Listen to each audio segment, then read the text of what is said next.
4. 파블로그라트 경기병 연대는 브라우나우에서 2마일 떨어진 곳에 주둔하고 있었다. 니콜라이 로스토프가 사관 후보생으로 복무하는 중대는 독일 마을 찰체네크에 배치되어 있었다. 기병사단 전체에 바시카 데니소프라는 이름으로 알려진 중대장 데니소프 대위는 마을에서 가장 좋은 숙소를 배정받았다. 사관 후보생 로스토프는 폴란드에서 연대에 합류한 이후 줄곧 중대장과 함께 생활했다. 10월 11일 마크의 패배 소식으로 군사령부 전체가 발칵 뒤집어졌던 바로 그날 중대 본부에서는 전과 다름없는 평온한 야영 생활이 흘러가고 있었다.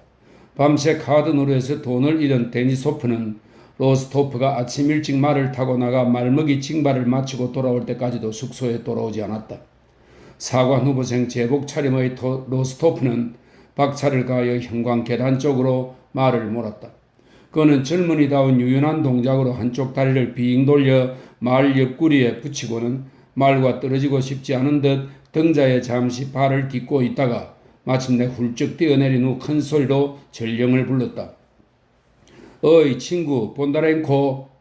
그는 자신의 말을 향해 쏜살같이 달려오는 경기병에게 말했다. 좀 끌고 다녀줘. 선량한 젊은이들이 행복한 순간이면 누구에게나 그러듯 그도 형제처럼 쾌활하고 다정한 태도로 말했다. 알겠습니다. 호홀이 즐겁게 고개를 흔들며 대답했다. 조심해서 잘 끌고 다녀. 다른 경기병도 말을 향해 달려왔지만 본다렌코가 이미 제갈의 고삐를 말머리 너머로 던져 넘긴 후였다. 이 사관 후보생이 술값을 잘 주는 듯 그의 시중을 들면 덕이 되는 듯 보였다. 로스토프는 말의 목덜미와 등에서 엉덩이까지를 차례로 쓰다듬어주고 형광계단에 가만히 서 있었다. 훌륭해. 멋진 말이 될 거야. 그는 속으로 혼자 말을 한 뒤 빙긋 웃으며 기병도를 꽉 쥐고 박차를 들그덕거리면서 형광계단을 뛰어 올라갔다. 스웨트를 입고 고깔 모자를 쓴 독일인 집주인이 걸음을 치우던 쇠스랑을 손에 쥐고 외양간에서 얼굴을 내밀었다. 로스토프를 보자마자 독일인의 얼굴이 갑자기 환해졌다. 그는 즐겁게 미소를 짓고는 한쪽 눈을 찡긋했다. 그는 독일어로 좋은 아침이에요. 좋은 아침이라고 말했다. 그는 청년과 나누는 인사에서 만족을 느끼는 듯 되풀이 말했다. 벌써 일하네요. 로스토프는 그의 생기 넘치는 얼굴에서 떠나지 않던 기쁨에 찬 형제의 미소를 머금은 채 말했다. 오스트리아인 만세, 러시아인 만세, 알렉산더 황제의 만세. 그는 독일인 집주인이 자주 하던 말을 되풀이하며 말했다. 독일인의 웃음을 터뜨리며 아예 외양간 밖으로 나왔다. 그리고 모자를 벗어 머리 위에서 흔들며 소리쳤다. 그리고 온 세상 만세. 로스토프도 독일인과 똑같이 머리 위로 군모를 흔들고 소리내 웃으며 외쳤다. 그리고 온 세상 만세. 자신의 외양간을 치우던 독일인에게나 소대를 이끌고 근초를 징발하러 다니는 로스토프에게나 특별히 기뻐할 만한 이유는 전혀 없었지만 두 사람은 행복한 희열과 형제를 품고 서로를 바라보았고 서로에 대한 사랑의 표시로 머리를 흔들고는 싱글벙글 웃으며 헤어져 독일인은 외양간으로 로스토프는 데니소프와 함께 묵고 있던 농가로 갔다. 나리는 어떠셔? 그는 온 연대가 다 아는 사기꾼이자 데니소프의 하인인 라브루시카에게 물었다. 어제 밤부터 계속 안 계십니다. 틀림없이 돈을 잃은 모양입니다. 라브루시카가 대답했다. 전 잘 알고 있죠. 만약 돈을 따셨다면 자랑하러 일찍 오셨을 겁니다. 아침까지 오시지 않는다는 것은 다 날렸다는 뜻이죠. 이제 화를 내며 돌아오실 겁니다. 커피 드릴까요? 가져와. 10분 후 라브루시카가 커피를 가져왔다. 오십니다. 그가 말했다. 이제 야단 났네요. 로스토프가 창문을 힐끔 쳐다보니 숙소로 돌아오는 데니소프가 보였다. 데니소프는 얼굴이 빨갛고 검은 눈동자가 빛나는 부스스한 검은 콧수염과 머리카락을 지닌 작달막한 사내였다. 앞서펄 열어젖힌 맨티크를 걸치고 주름 잡힌 통넓은 칙칠이는 내려있고 구겨진 경기병 묘자를 뒤통수에 걸치고 있었다. 그는 고개를 떨어뜨린 채 침울한 모습으로 현관 계단으로 다가왔다. 라브루시카. 그는 르음을 제대로 발음하지 못하며 성난 목소리로 크게 외쳤다. 야 벗겨 멍청이야. 벗기고 있잖아요. 라브루시카의 목소리가 대답했다. 아, 자네 벌써 일어났군? 데니소프가 방 안으로 들어오며 말했다. 한참 됐어. 로스토프가 말했다. 벌써 근처를 징발하러 갔다 왔고 마틸다 양도 보았어. 이런, 난 어젯밤에 몽땅 잃었어. 개자식 같으니. 데니소프가 소리쳤다. 그런 불행이. 자네가 자리를 뜨자마자 그렇게 떼버렸어. 어이, 차. 데니소프는 짧고 튼튼한 치아를 들이대며 미소를 짓듯이 얼굴을 잔뜩 찌푸리고 손가락이 짧은 두 손으로 숲처럼 부푼 더부룩한 검은 머리카락을 헝클어뜨리기 시작했다. 악마가 그 쥐새끼는 장교의 별명입니다. 그 쥐새끼에게 날 데려간 거야. 그는 이마와 얼굴을 두 손으로 문지르며 말했다. 상상이가 단 한 장도 패를 두지 않았어. 데니소프는 불을 붙인 파이프를 끝내받아 주먹으로 꽉 움켜 쥐고는 사방에 불똥을 날리며 파이프로 마룻바닥을 내리치고 계속 부르짖었다. 작은 판은 내주고 큰 판은 썰고, 작은 판은 내주고 큰 판은 썰고. 그는 불똥을 날리다가 파이프를 부수고는 휙 던져버렸다. 그러고는 잠시 입을 다물었다가 갑자기 반짝이는 검은 두 눈으로 유쾌하게 로스토프를 바라보았다. 여자라도 있으면 좋을 텐데 여기선 술 마시는 것 말고는 할 게 아무것도 없어. 어서 싸움이라도 시작되면 좋겠는데? 어이, 거기 누구야? 그는 박차를 절그럭거리다가 걸음을 멈춘 묵직한 부처 소리와 정중한 기침 소리를 듣고 문 쪽을 돌아보았다. 기병 특무 상사입니다. 라브루시카가 말했다. 데니소프는 더욱더 얼굴을 찌푸렸다. 추하군. 그는 금화가 몇 입 든 돈지갑을 던지며 중얼거렸다. 로스토프, 거기 얼마나 남았나 세어보고 베개 밑에 좀 넣어줘. 그는 이렇게 말하고 기병 특무 상사에게 나갔다. 로스토프는 돈을 쥐고 기계적으로 오래된 금화와 새 금화를 따로 나누어 나란히 쌓으며 세기 시작했다. 아, 델리아님 반갑네. 난 어젯밤에 다 날렸네. 옆방에서 데니소프의 목소리가 들렸다. 누구한테서요? 비코프요? 그 쥐새끼? 나도 압니다. 가느다란 다른 목소리가 말하더니 뒤이어 텔라닌이 방에 들어왔다. 같은 중대에 소속된 키 작은 중이었다. 로스토프는 돈지갑을 베개 밑에 던져넣고 자신에게 내민 작고 축축한 손을 쥐었다. 텔라닌은 출정을 앞두고 어떤 이유로 건의대에서 이곳으로 전속되었다. 그는 연대 내에서 훌륭하게 처신했다. 그러나 사람들은 그를 좋아하지 않았다. 특히 로스토프는 이 장교에 대한 자신의 까닭모를 혐오감을 도저히 극복할 수도 숨길 수도 없었다. 그래, 어때요 젊은 기병? 나의 그라치크가 당신을 잘 모시고 있습니까? 그가 물었다. 그라치크는 텔리아닌이 로스토프에게 판 갓 조련된 말이었다. 중이는 결코 말을 나누는 사람의 눈을 쳐다보지 않았다. 그의 눈은 이 대상에서 저 대상으로 줄곧 움직였다. 당신이 오늘 말을 타고 가는 걸 봤습니다만, 네, 나쁘지 않습니다. 좋은 말이에요. 그가 700루블에 산 그 말은 그 액수의 반만큼도 가치가 없었지만 로스토프는 그렇게 대답했다. 왼쪽 앞다리를 약간 절기 시작했지만요. 그가 덧붙였다. 발굽이 갈라졌군요. 괜찮습니다. 내가 알려주지요. 어떤 징을 박아야 하는지 보여주겠습니다. 네, 꼭 보여주세요. 로스토프가 말했다. 보여주지요. 보여주고 말고요. 비밀도 아닌걸요. 말에 대해 고마워하게 될 겁니다. 그런 말을 끌고 오라고 하겠습니다. 로스토프는 텔리아닌을 피하고 싶은 마음에 그렇게 말하고는 말을 끌고 오라는 지시를 하러 밖으로 나갔다. 현관에는 파이프를 입에 문 데니소프가 문지방에 웅크리고 앉았고 기병 특무 상사가 그 앞에서 무언가를 보고하고 있었다. 로스토프를 본 데니소프가 얼굴을 찡그렸다. 그는 엄지손가락으로 어깨 너머 텔리아닌이 앉아있는 방을 가리키더니 다시 인상을 쓰고는 혐오감을 드러내며 몸을 부르르 떨었다. 아, 난 저 녀석이 싫어. 그는 기병 특무 상사 앞에서 아무 거리낌 없이 말했다. 로스토프는 나도 그래. 하지만 어찌겠어? 라고 말하듯 어깨를 으쓱하고는 지시를 내린 후 텔리아닌에게 돌아갔다. 텔리아닌은 작고 하얀 두 손을 비비며 로스토프가 나갈 때와 똑같이 게으른 자세로 앉아 있었다. 세상에 저렇게 역겨운 얼굴도 있구나. 로스토프는 방에 들어서며 생각했다. 어떻게 말을 끌고 오라고 시켰습니까? 텔리아닌이 자리에서 일어나 무심하게 돌아보며 말했다. 지시했습니다. 우리가 직접 가봅시다. 난 그저 어제의 명령에 대해 데니소프에게 물어보라고 들렸을 뿐이니까요. 받았습니까, 데니소프? 아니요, 아직. 당신은 어디 가시려고요? 말을 어떻게 징을 박는지 그 기병에게 가르쳐 주려고요. 텔리아닌이 말했다. 그들은 형광 계단으로 나가서 마구간을 향했다. 중위는 징 박는 법을 보여주고 자기 숙소로 떠났다. 로스토프가 돌아왔을 때 탁자 위에는 보드카 한 병과 소시지가 놓여 있었다. 데니소프는 탁자 앞에 앉아 펜을 사각거리며 무언가 쓰고 있었다. 그는 로스토프의 얼굴을 침울하게 바라보았다. 그녀에게 쓰는 거야. 그가 말했다. 그는 펜을 손에 쥔 채 탁자의 팔꿈치를 괴었다. 그는 자신이 쓰고 싶었던 온갖 이야기를 말로 더 빨리 표현할 수 있게 되어 기쁜 듯 로스토프에게 편지 내용을 말해주었다. 그거 알아, 친구? 그는 말했다. 사랑을 하지 않는 동안 우리는 잠들어 있는 거야. 우리는 먼지의 자식들이지. 하지만 사랑을 하게 되면 자네는 신이고 창조의 첫날처럼 순결해. 이것도 누구야? 악마한테 쫓아버려. 시간 없어.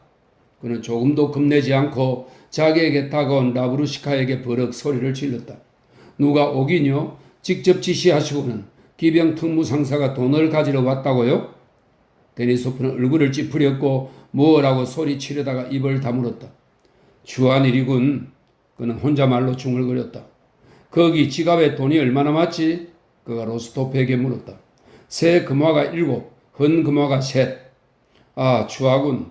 뭘 멍하니 허수아비같이 서 있는 거야? 기병 특무상사를 들여보내. 데니소프가 라브루시카에게 소리쳤다. 데니소프, 내 돈을 받아. 나한테 돈이 좀 있잖아. 로스토프가 얼굴을 붉히며 말했다. 친구한테 돈 빌리고 싶지 않아. 싫어. 데니소프가 두들거렸다. 자네가 친구로서 나한테 돈을 빌리지 않겠다면 그건 날 모욕하는 거야. 정말 나한테 돈이 있다니까? 로스토프가 거듭 말했다. 아니, 그럴 수 없다니까? 그리고 데니소프는 베개 밑에서 지갑을 꺼내기 위해 침대로 다가갔다. 어디다 뒀어, 로스토프? 아래쪽 베개 밑에. 없어. 데니소프가 베개를 둘 다 바닥에 던졌지만 지갑은 없었다. 그거 참 이상하네. 잠깐, 혹시 자네가 떨어뜨린 거 아니야? 로스토프가 베개를 번갈아 들고 흔들어 보며 말했다. 그는 담요를 벗겨 흔들어 틀었다. 지갑은 역시 없었다. 혹시 내가 잊어버린 건가? 아니야, 난 그때 자네가 마치 머리 밑에 보물을 감추는 것 같다고 생각했어. 로스토프가 말했다. 여기에 지갑을 두었는데 어디 갔지? 그는 라브루시카를 돌아보며 말했다. 전 방에 들어오지 않았습니다. 그러니 그것을 둔 자리에 있어야지요?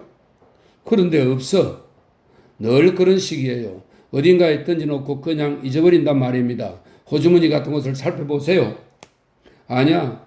만약 내가 보물에 대해 생각하지 않았다면 로스토프가 말했다. 하지만 난 내가 베개 밑에 둔 걸 기억한단 말이야. 라브루시카가 침대를 샅샅이 뒤지고 침대와 탁자 밑을 들여다보고 온 방안을 구석구석 뒤진 후 방 한가운데 멈추었었다. 데니소프는 라브루시카의 움직임을 말없이 지켜보았다. 라브루시카가 아무데도 없다고 말하며 놀란 표정으로 두 팔을 벌리자 그는 로스토프를 돌아보았다. 로스토프, 애들처럼 장난치지 말고. 로스토프는 자신을 향한 데니소프의 시선을 느끼고 눈을 들었다가 이내 내리깔았다. 목구멍 안에 어딘가에 막혀있던 피가 모조리 얼굴과 눈동자로 확 쏠렸다. 그는 숨을 쉴 수가 없었다. 방에는 중위님과 사관 후보생님 말곤 아무도 없었습니다. 여기 어딘가에 있을 겁니다. 라브루시카가 말했다. 어이 너, 이 악마의 꼭두가시 같은 놈아, 얼른 찾아보기나 해. 데니소프는 얼굴을 새빨갛게 붉히고 위협적인 몸짓으로 하인에게 달려들며 갑자기 버럭 소리를 질렀다. 지갑을 찾아놔. 그러지 않으면 때려 죽일 테다. 다 쳐 죽일 거야. 로스토프는 데니소프를 바라보며 상의 단추를 채우고 기병도의 죄임새를 채우고 군모를 썼다. 지갑 찾아내라고 하잖아. 데니소프는 종조로의 어깨를 흔들고 벽으로 밀치며 소리를 질렀다. 데니소프, 그놈을 내버려 두어. 누가 가져갔는지 알겠어. 로스토프는 계속 눈을 내리깐 채 문으로 다가가며 말했다. 데니소프는 동작을 멈추고 잠시 생각에 잠겼다. 그리고는 로스토프가 한 말을 알아차린 듯 그의 팔을 붙잡았다. 말도 안 돼. 그는 목과 이마의 힘줄이 새끼줄처럼 부풀어 오를 정도로 소리 질렀다. 자네에게 말해두는데 자넨 정신이 나갔어. 난 그렇게 하도록 허락 못해. 지갑은 여기 있어. 이 파렴치한 놈의 가죽을 벗겨버리겠어. 그럼 여기서 지갑이 나올 거야. 누가 가져갔는지 알아? 로스토프는 떨리는 목소리로 다시 한번 말하고 문으로 향했다. 감히 그런 행동을 하지 말라고 하잖아. 데니소프가 사관 후보생을 제지하기 위해 그에게 달려들며 소리쳤다. 그러나 로스토프는 그의 손을 뿌리치고 마치 데니소프가 가장 큰 적이라도 되는 양 격렬한 정오에 찬 모습으로 그의 눈을 똑바로 쏘아보았다. 자네가 무슨 말을 하는지 알고나 있어? 그가 떨리는 목소리로 말했다. 난 이 외에는 방에 아무도 없었어. 그러니까 만약 그게 아니라면 결국 그는 말을 끝맺지 못하고 방에서 뛰쳐나갔다. 아, 너도 다른 인간들도 다 악마에게 잡혀가버려. 그것이 로스토프가 들은 마지막 말이었다. 로스토프는 텔리아닌의 숙소로 찾아갔다. 나으리는 안 계십니다. 본부에 가셨습니다. 텔리아닌의 종졸이 로스토프에게 말했다. 그런데 무슨 일이 있었습니까? 종졸은 사관 후보생의 크게 낙심한 얼굴에 놀라 덧붙였다. 아니, 아무것도 아니야. 조금만 일찍 오셨으면 만나셨을 텐데요. 종졸이 말했다. 본부는 찰츠네크에서 3베르스트 떨어진 곳에 있었다. 로스토프는 숙소에 들르지 않고 말을 끌어내어 본부로 몰았다. 본부가 자리한 마을에는 장교들이 드나드는 선술집이 있었다.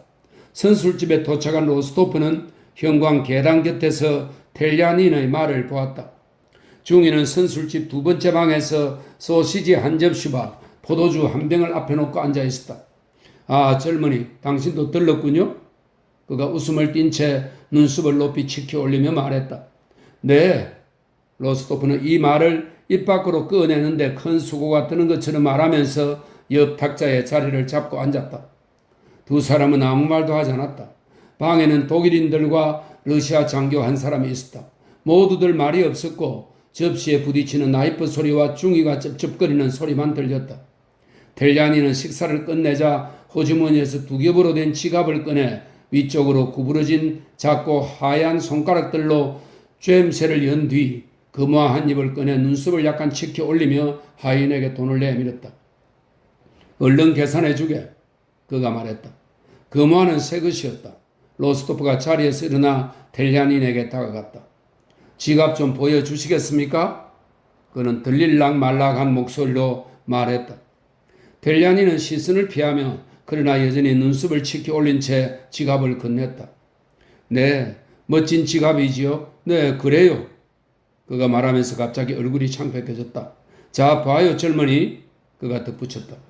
로스토프는 지갑을 손에 쥐고 그것과 그 안에 든 돈과 텔리아닌을 번갈아 보았다. 중이는 습관대로 주위를 두리번거렸는데 갑자기 아주 즐거워진 것 같았다. 비인에 가게 되면 거기서 다 쓸 겁니다. 이런 시시한 총구석에서는 어디 쓸 데가 있어야죠? 그가 말했다. 자, 주시죠, 젊은이. 이제 가야겠습니다. 로스토프는 잠자코 있었다. 그런데 여기 웬일입니까? 당신도 식사하려고요? 음식이 꽤 좋습니다. 텔리아닌은 계속 말했다. 그럼 주시죠. 그는 손을 뻗어 지갑을 잡았다. 로스토프는 지갑을 손에서 놓았다. 텔리아닌은 지갑을 가져다 바지 주머니에 넣었다. 눈썹이 무심하게 올라가고 입이 살짝 벌어졌다. 마치 그래 난 내 지갑을 주머니에 넣고 있어. 이건 매우 단순한 일이지. 이 일은 누구와도 상관없어. 라고 말하는 듯 했다. 아니 왜 그러십니까 젊은이? 그는 한숨을 내쉬고 축혔던 눈썹 밑으로 로스토프의 눈을 바라보며 말했다. 눈동자의 어떤 광채가 전기 섬광처럼 빠르게 텔리아닌의 눈동자에서 로스토프의 눈동자로 그리고 그 반대로 또 반대로 빠르게 내달렸다. 모든 것이 한순간에 일어났다. 이쪽으로 오시죠. 로스토프가 텔리아닌의 팔을 잡고 말하며 창가로 끌고 가다시피 했다. 이건 데니소프의 돈입니다. 당신이 가져갔어요. 그가 텔리아닌의 귓가에 소곤거렸다. 뭐요? 뭐라고요? 감히 어떻게 그런 말을? 지금 뭐라고 했습니까? 텔리아닌이 말했다. 하지만 그 말은 애처롭고 절망적인 비명이자 용서를 구하는 애원으로 울렸다. 그 목소리의 울림을 듣는 순간 로스토프의 영혼에서 의심의 커다란 돌덩이가 떨어져 나갔다. 그는 기쁨을 느꼈고 그와 동시에 자기 앞에 선 불행한 남자가 가여워졌다. 그러나 일단 시작한 일은 끝까지 매듭을 지어야 했다. 여기서는 사람들이 어떻게 생각할지 모르니까 텔리아닌이 군모를 움켜쥐고 빈 방으로 걸음을 옮기며 웅얼거렸다. 서로 해명을 해야 할 것 같은데 난 알고 있습니다. 내가 그걸 증명해 보이죠? 로스토프가 말했다. 난 두려움으로 창백해진 텔리아닌의 얼굴 근육이 부들부들 떨리기 시작했다. 시선은 계속 이리저리 움직였지만 로스토프의 얼굴에 이르지 못하고 아래쪽 어딘가를 배회했다. 그리고 흐느낌이 들려왔다. 백작, 젊은이를 파멸시키지 말아줘요. 여기 재수없는 돈 가져가요. 그가 탁자 위에 돈을 던졌다. 나에게 늙은 아버지와 어머니가 있습니다. 로스토프는 텔리아닌의 눈을 피하며 돈을 집어들고는 한마디도 하지 않고 방을 나섰다. 그러나 문가에서 걸음을 멈추고 다시 돌아왔다. 아, 하나님. 그는 두 눈에 눈물을 글썽이며 말했다. 어떻게 이런 짓을 할 수 있습니까? 백작, 텔리아닌이 사관 후보생에게 다가서며 말했다. 내 몸에 손대지 말아요. 로스토프는 몸을 피하며 말했다. 궁하면 이 돈 가져가요. 그는 텔리아닌에게 지갑을 던지고 선술집에서 뛰쳐 나갔다. 5. 그날 저녁 데니소프의 숙소에 기병중대 장교들이 모여 활발한 대화를 나누고 있었다. 로스토프, 당신에게 말해두는데 당신은 연대장 앞에서 용서를 빌어야 합니다. 머리카락이 희끗하고 굵직한 윤곽의 주름투성이 얼굴에 커다란 콧수염을 지닌 훤칠한 이등 대위가 흥분으로 새빨개진 로스토프를 향해 말했다. 이등 대위 키르스테는 명예 문제 때문에 두 차례 병사로 강등되었다가 두 차례 복권된 사람이었다. 내가 누구든 내가 거짓말하고 있다고 말하는 것은 용납 못합니다. 로스토프가 고함을 질렀다. 연대장은 내가 거짓말을 한다고 말하더군요. 나도 연대장에게 말했습니다. 거짓말하는 건 당신이라고. 앞으로도 그냥 이런 상태로 남겠죠. 연대장은 내게 매일 당직 근무를 시킬 수도 있고 나를 영창에 집어넣을 수도 있습니다. 하지만 아무도 나를 사과하게 만들 수는 없습니다. 왜냐하면 나와의 결투에 응하는 것이 연대장이 자신에게 걸맞은 행동이 아니라고 생각한다면 그럼 이보시오. 잠깐 내 말을 들어요. 이등대위가 침착하게 긴 콧수염을 매만지며 저음의 목소리로 로스토프의 말을 가로막았다. 당신은 다른 장교들이 있는 자리에서 장교가 도둑질을 했다고 연대장에게 말했어요. 다른 장교들이 있을 때 대화가 시작된 것은 내 잘못이 아닙니다. 어쩌면 그 사람들 앞에서 이야기하지 말았어야 했죠. 하지만 나는 외교관이 아닙니다. 내가 경기병이 된 것도 이곳에서는 세시한 일에 신경 쓸 필요가 없다고 생각했기 때문입니다. 그런데 연대장은 나더러 거짓말을 한다고 말합니다. 그러니 결투 신청을 받아들이시라고 하세요. 다 좋아요. 아무도 당신을 급쟁이라고 생각하지 않습니다. 또 그게 문제인 것도 아니에요. 데니소프에게 물어보세요. 사관 후보생이 연대장에게 결투를 신청한다는 게 될 말인지 말이요? 데니소프는 콧수염을 잘근잘근 씹으며 끼어들고 싶지 않다는 듯 침울한 표정으로 두 사람의 대화를 듣고 있었다. 그는 이등 대위의 질문에 부정적으로 고개를 저었다. 당신이 장교들 앞에서 연대장에게 그런 더러운 말을 하니까 이등 대위가 말을 이었다. 보그다니치가 사람들은 연대장을 보그다니치라고 불렀다. 보그다니치가 당신의 콧대를 꺾은 겁니다. 콧대를 꺾은 게 아닙니다. 연대장은 내가 거짓말을 한다고 말했어요. 아무튼 당신도 연대장에게 어리석은 말을 퍼부어댔으니 용서를 구해야 합니다. 무엇 때문에요? 로스토프가 소리쳤다. 당신에게서 그런 말을 들으리라고는 생각도 못했습니다. 이등 대위가 진지하고 엄하게 말했다. 당신은 용서를 구하고 싶어 하지 않지만 이 봐요. 당신은 연대장뿐 아니라 연대 전체에 우리 모두에게 잘못을 범한 겁니다. 말하자면 이런 거죠. 당신이 이 문제를 어떻게 해결할지 곰곰이 생각하고 조언을 구했다면 좋았을 것을 당신은 노골적으로 그것도 장교들 앞에서 불쑥 말해버렸습니다. 연대장은 어떻게 해야 할까요? 그 장교를 재판에 회부해서 연대 전체의 명예에 먹칠을 해야 할까요?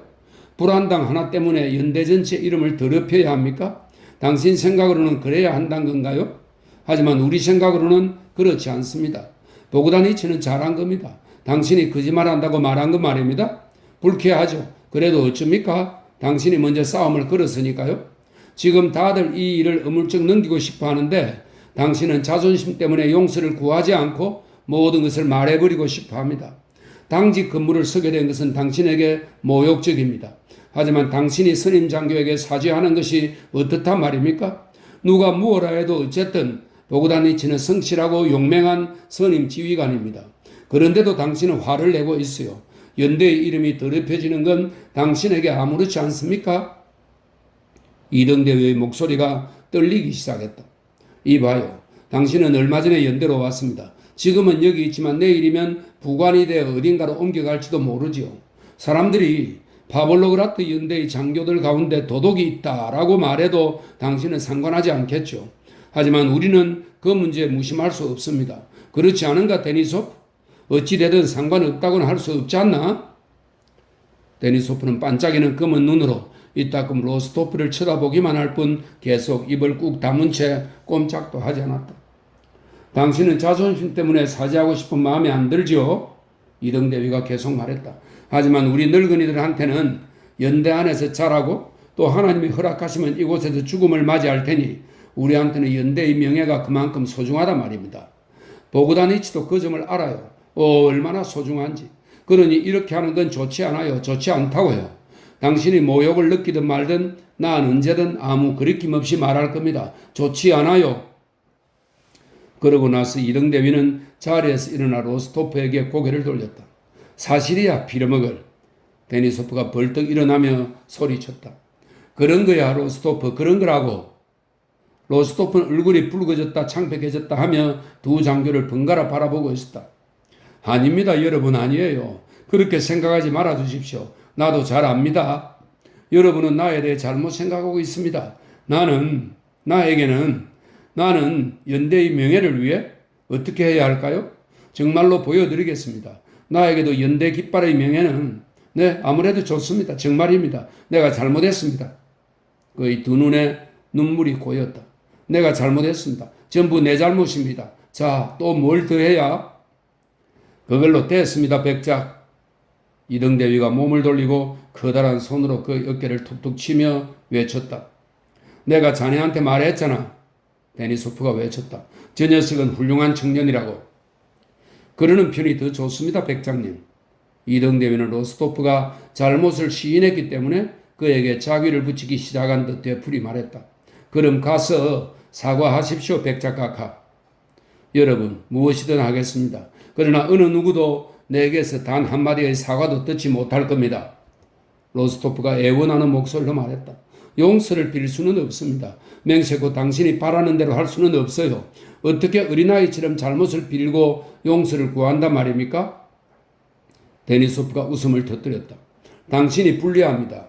보그다니치는 마음속에 앙심을 담아두는 사람이에요. 고집을 부리면 보복을 당할 겁니다. 디르스텐이 말했다. 맹세코 고집이 아닙니다. 이게 어떤 감정인지 설명할 수가 없습니다. 설명을 못하겠어요. 그럼 마음대로 하세요. 이등대위가 말했다. 도대체 그 불안당은 어디로 꺼진 거야? 그가 데니소프에게 물었다. 아프다고 했다는군? 내일 명령에 따라 제대할 거야. 데니소프가 말했다. 그렇다면 병입니다. 달리 설명할 방법이 없어요. 이등대위가 말했다. 병이든 아니든 내 눈에 띄기만 해봐. 죽여버릴 테니까. 데니소프가 잔인하게 외쳤다. 제르고프가 방으로 들어왔다. 자네 어쩐 일이야? 장교들이 갑자기 들어온 사람을 돌아보며 말했다. 출정이야, 제군들. 마크가 투항했어. 그것도 군대가 모조리. 거짓말. 내 눈으로 봤어. 어떻게? 살아있는 마크를 봤다고? 손과 발이 붙어있는? 출정이다, 출정. 이런 소식을 가져왔는데 술 한 병 줘야지. 자네는 어쩌다 이리로 떨어졌어? 그 빌어먹을 마크 때문에 다시 연대로 쫓겨왔어. 오스트리아 장군이 불평을 했거든. 내가 그 사람에게 마크의 귀환을 축하해 주었지. 자네는 왜 그래, 로스토프? 목욕탕에서 나온 사람 같아. 이곳은 말이야, 이틀째 엉망진창이야. 연대 부관이 들어와 제르고프가 가져온 소식을 확인해 주었다. 다음날 출정하라는 명령이 떨어진 것이었다. 출정이다, 제군들. 그거 참 다행이군. 너무 오래 죽치고 있었어. 6. 쿠트조프는 브라우나우에 있는 인강과 린츠에 있는 트라운강의 다리를 파괴하며 비인을 향해 퇴각했다. 10월 23일 러시아군은 엔스강을 건너고 있었다.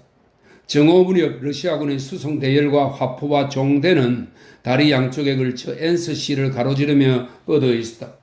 비 내리는 따뜻한 가을날이었다. 다리를 지키던 러시아 포병 중대들이 배치된 고지에서 펼쳐지던 광활한 전망은 비스듬한 빗줄기의 모슬린 커튼에 확 가려졌다가 불쑥 드러나곤 했으며 햇빛이 비치면 사물이 에나멜을 칠한 듯 멀리까지 선명해 보였다. 발 아래로 하얀 집들과 빨간 지붕들, 교회당과 다리가 있는 작은 도시가 보였다. 다리 양편으론 러시아 군대의 무리들이 북적이며 흐르고 있었다. 도나우강 구비에는 배들도 섬도 도나우강으로 흘러떨어지는 엔스가의 물줄기에 둘러싸인 성과 대정원도 보였다. 바위가 많고 소나무 숲으로 뒤덮인 도나우강의 왼쪽 기슬, 아들기 먼 신비로운 초록빛 우덤지, 담청색을 띤 골짜기가 보였다. 손길이 닿지 않은 듯한 소나무 원시림 위로 솟은 수도원의 첨탑이 보였고 저 멀리 엔스강 너머에 위치한 산에는 적군의 최후 기병들이 보였다. 고지에 배치된 대포들 사이에서 후위 부대의 책임자인 장군이 수행 장교와 함께 서서 망원경으로 지형을 관찰하고 있었다. 조금 뒤쪽에는 총사령관이 후위 부대로 파견한 네스비츠키가 포신에 걸터 앉아 있었다. 네스비츠키를 수행하는 카자크가 배낭과 수통을 건네자 네스비츠키는 장교들에게 피로그와 진짜 도펠큐메를 대접했다. 장교들은 반갑게 그를 에워싸고 축축한 풀 위에 누구는 무릎을 꿇고 누구는 투르크식으로 책상 다리를 하고 앉았다. 저기에 성을 세운 오스트리아 공작은 바보가 아니었어. 멋진 곳이야. 그런데 여러분 왜 안 먹어요? 네스비츠키가 말했다. 정말 감사합니다 공작. 한 장교가 대답했다. 그는 이런 대단한 군사령부 참모와 이야기를 나누게 된 것이 기뻤다. 아름다운 곳입니다. 우리는 바로 저 대정원 옆을 지나다가 사슴 2마리를 보았습니다. 집은 또 얼마나 멋진지요? 보십시오 공작. 다른 장교가 말했다. 그는 피로그를 하나 더 짚고 싶은 마음이 간절했지만 무안했다. 그래서 지형을 둘러보는 척했다. 보십시오. 우리 보병들이 벌써 저곳까지 진입했습니다. 저기 마을 뒤편 작은 목초지에서 셋이 무언가를 끌고 있습니다. 저들은 저 대저택에 침투할 겁니다. 그가 동조하는 기색을 보이며 말했다. 그럼요, 그럼요. 네스비츠키가 말했다. 아니, 하지만 내가 바라는 거 말이에요. 그는 아름답고 촉촉한 입으로 피로그를 씹으며 덧붙였다. 바로 저곳에 숨어드는 것입니다. 그는 산 위에 보이는 첨탑들이 솟은 수도원을 가리켰다. 그가 씩 웃었다. 눈이 가늘어지며 반짝반짝 빛나기 시작했다. 정말 멋지겠지요, 여러분? 장교들이 웃음을 터뜨렸다. 하다못해 수녀들을 놀래보기라도 했으면 어린 이탈리아 여자들이 있답니다. 정말이지 내 평생에서 5년은 기꺼이 내줄 수도 있는데. 그 여자들도 정말 심심할 겁니다. 보다 대담한 장교 하나가 낄낄거리며 말했다. 그 사이 앞에 서 있던 수행 장교가 장군에게 무언가를 가리켜 보였다. 장군은 망원경으로 바라보았다. 과연 그렇군. 장군은 눈에서 망원경을 떼고 어깨를 으쓱하며 성난 목소리로 말했다. 과연 그래. 강을 건널 때 치겠군. 저기서는 뭘 꾸물거려. 맞은편에 적과 그 포병 중대가 육안으로 보였고 포구에서 우유처럼 하얀 연기가 조그맣게 피어올랐다. 연기에 이어 멀리서 포성이 울려 퍼졌다. 아군이 강을 건너려고 서두르는 모습도 보였다. 네스비츠키가 숨을 헐떡이며 일어나 싱글싱글 웃으며 장군에게 다가갔다. 각하 좀 드시지 않겠습니까? 그가 말했다. 상황이 좋지 않아. 장군은 그의 말에 대꾸하지 않고 말했다. 아군이 늦장을 부렸어. 제가 내려가 봐야 하지 않겠습니까, 각하? 그가 다시 말했다. 그래, 그렇게 해주시오. 장군은 이미 한번 상세하게 지시한 것을 되풀이하며 말했다. 그리고 경기병들에게 말하시오. 내가 명령한 대로 그들이 마지막으로 걷는 다음에 다리를 태우라고 해요. 다리 위의 발화물질도 다시 한번 점검하라 하고. 잘 알겠습니다. 네스비츠키가 대답했다. 그는 말을 지키는 카자크를 소리쳐 불러 배낭과 수통을 치우라고 명령한 뒤 묵직한 몸뚱이를 가볍게 안장에 실었다. 정말로 수녀들에게 들러볼 겁니다. 그는 싱글벙글 웃으며 자신을 바라보던 장교들에게 말하고는 구불구불한 오솔길을 따라 산 아래로 내려가기 시작했다. 자, 어떤가? 어디까지 날아가나 해보시오, 대위. 장군이 포병을 돌아보며 말했다. 따분함을 달래줄 거요. 포병들은 무기 앞으로. 장교가 명령을 내리자 포병들이 이내 쾌활하게 모닥불 주위에서 뛰어나와 포탄을 장전했다. 1호 대포 명령이 들렸다. 1호 대포가 기세 좋게 뒤로 튕겨 나갔다. 대포가 귀를 먹먹하게 하는 금속성 소리를 울리자 유탄이 휘잉하고 산 밑에 있는 아군 모두의 머리 위를 날아갔다. 멀리 적진에 이르지 못한 포탄은 떨어진 지점을 연기로 표시하고 폭발했다. 이 소리에 병사들과 장교들의 얼굴이 유쾌한 빛을 띠었다. 다들 일어나 마치 손바닥 보듯 보이는 아래쪽 아군의 움직임과 앞쪽으로 접근하는 적의 움직임을 지켜보았다. 그 순간 해가 구름 뒤에서 완전히 모습을 드러냈다. 외로운 폭격의 아름다운 소리와 찬란한 태양의 광채가 활기차고 유쾌한 하나의 인상으로 아우러졌다. 7. 적의 포탄이 벌써 2발이나 다리 위를 날아가는 바람에 다리 위에서는 북새통이 벌어지고 있었다. 다리 한복판에는 말에서 내린 네스비츠키 공작이 육중한 몸을 난간에 바싹 붙이고 서 있었다. 그는 껄껄 웃으며 부하인 카자크를 돌아보았다. 카자크는 말 2마리의 고삐를 쥔 채 그의 뒤에 몇 발짝 떨어져 서 있었다. 네스비츠키 공작이 앞으로 움직이려 하자마자 병사들과 마차들이 덮치듯 밀려와 다시 그를 난간에 밀어붙였다. 그는 웃음을 지을 수밖에 달리 어쩔 도리가 없었다. 어이, 이봐 형씨. 카자크가 진 마차를 모는 수송병에게 말했다. 그는 바퀴와 말 바로 곁에서 북적거리는 보병들을 밀쳐내고 있었다. 어이 자네, 아니 잠깐 기다려봐. 장군님이 지나가셔야 하잖아. 하지만 수송병은 장군이란 칭호에도 아랑곳하지 않고 길을 가로막은 병사들에게 소리를 질렀다. 어이 동포들, 왼쪽으로 물러나. 잠깐 기다리란 말이야. 그러나 동포들은 총구밑으로 얽힌 채 어깨를 밀치면서 빽빽하게 한 덩어리를 이루어 잠시도 멈추지 않고 다리를 따라 움직였다. 난간 너머를 내려다본 네스비츠키 공작은 요란한 소리를 내며 빠르게 흐르는 엔스강의 물결을 보았다. 그다지 높지 않은 물결은 한데 어우러지기도 하고 잔물결을 일으키기도 하고 다리의 말뚝 주위에서 꺾이기도 하며 앞서거니 뒤서거니 서로 뒤쫓고 있었다. 다리로 시선을 옮긴 그는 그만큼이나 똑같이 단조로운 살아있는 물결을 보았다. 병사, 쿠타스, 먼지마이가 달린 키베르, 배낭, 총검, 긴 라이플 총, 키베르 아래로 넓은 광대뼈와 푹 꺼진 뺨과 피로에 지친 무심한 표정을 드러낸 얼굴, 다리의 판자를 뒤엎은 끈끈한 진흙 위로 움직이는 발, 엔스강의 물결 속에서 흩어지는 하얀 물거품처럼 이따금 병사들의 단조로운 물결 사이로 병사들과 확연히 구분되는 망토를 걸친 장교들이 헤치고 지나갔다. 때론 강물 위를 맴돌며 흘러가는 나무 토막처럼 말을 타지 않은 경기병과 종졸이나 주민이 보병들의 물결에 휩쓸려 다리 위를 흘러갔다. 때로는 강물 위를 둥둥 떠다니는 통나무처럼 짐을 가득 싣고 가죽 덮개를 씌운 중대용 혹은 장교용 집마차가 사방에서 에워싸인 채 다리를 헤엄쳐 갔다. 뭐야 저 사람들, 뚝이라도 터진 것 같네? 카자크는 어쩔 도리가 없어 멈춰 서며 말했다. 저쪽에 아직 많나? 한 명 빼고 100만. 찢어진 외투 차림으로 가까이 지나던 병사가 한쪽 눈을 찡긋하며 쾌활하게 말하고는 모습을 감추었다. 뒤이어 늙은 병사가 지나갔다. 지금 그놈은 적을 뜻했다. 그놈이 다리에 불을 지르면 늙은 병사는 옆의 동로를 향해 침울하게 말했다. 너도 가려운 걸 잊을 거다?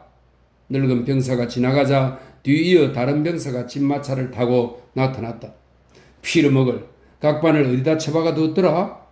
한 종졸이 집마차를 뒤쫓아 달리면서 마차 뒤쪽을 손으로 뒤지며 말했다. 그 병사도 집마차와 함께 사라졌다. 그 뒤를 이어 얼건하게 취한 듯 보이는 병사들이 쾌활하게 걷고 있었다. 이봐, 그 녀석이 그놈의 이빨을 개머리판으로 불이 번쩍나게 그대로 내려치니까 왜 두 자락을 허리춤에 쑤시는 병사가 한 손을 크게 휘두르며 즐겁게 말했다. 바로 그거야 맛있는 햄. 다른 병사가 느틀 웃음을 터뜨리며 대답했다. 그리고 그들도 지나가 버렸다.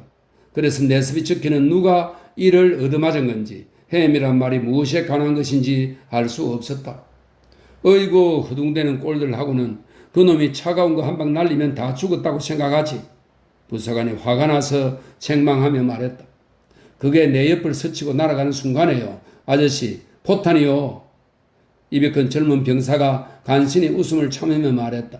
난 바로 기절해버렸다니까요. 정말로 맹세코 엄청 놀랐어요. 지독하게요. 병사는 자기가 놀란 것을 자랑하듯 떠벌렸다. 그 병사도 지나갔다.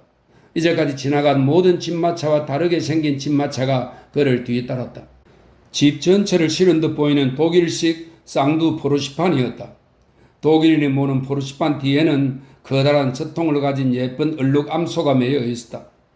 깃털 이불 위에는 젖먹이를 아는 여자와 노파와 자줏빛이 도는 빨간 뺨을 지닌 젊고 건강한 독일인 처녀가 앉아 있었다. 이 이주하는 주민들은 특별 허가로 통행을 허가받은 듯 했다. 모든 병사들의 눈이 여자들에게로 쏠렸다.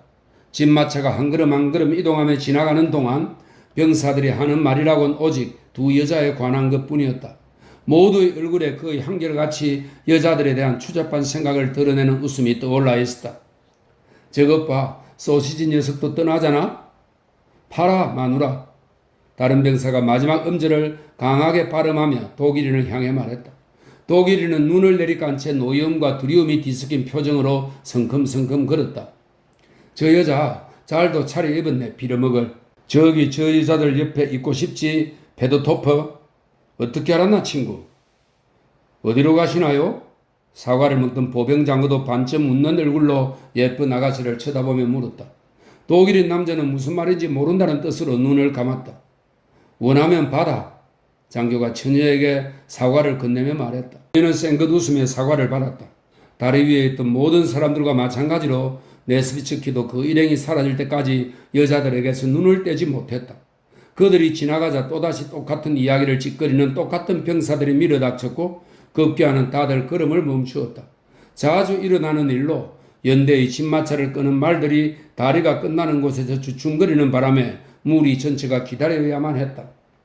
왜 또 멈춰? 도대체 질서가 없어. 병사들이 말했다. 어디로 미는 거야? 빌어먹을. 기다리는 법이 없어. 놈이 다리에 불을 지르면 상황이 더 나빠질 텐데 봐, 장교까지 밀고 있어. 멈춰서 무리가 사방에서 서로 쳐다보며 웅성댔고 출구를 향해 계속 앞으로 몸을 밀어댔다. 다리 밑의 엔스 강물을 돌아보던 네스비츠키는 갑자기 새로운 소리를 들었다. 빠르게 다가오는 커다란 무언가의 물속으로 털썩 떨어지는 무언가의 소리였다. 야, 이놈아 어디로 가냐? 가까이 서 있던 병사가 소리난 쪽으로 눈길을 돌리며 엄하게 말했다. 어서 지나가라고 힘을 복돋는 거지? 다른 병사가 초조하게 말했다. 무리가 다시 움직였다. 네스비츠키는 그것이 포탄이라는 것을 깨달았다. 어이 카자크 말을 줘. 그가 말했다. 어이 제군들 물러서 비키라니까 길을 비켜. 그는 간신히 말이 있는 곳에 이르렀다. 그는 계속 소리를 지르며 앞으로 나아갔다. 병사들이 길을 터주기 위해 몸을 움츠렸지만 다시 그를 바짝 밀며 발을 찼다. 그에게 바짝 붙어 선 사람들에게는 잘못이 없었다. 그들이 더욱 심하게 떠밀렸기 때문이다.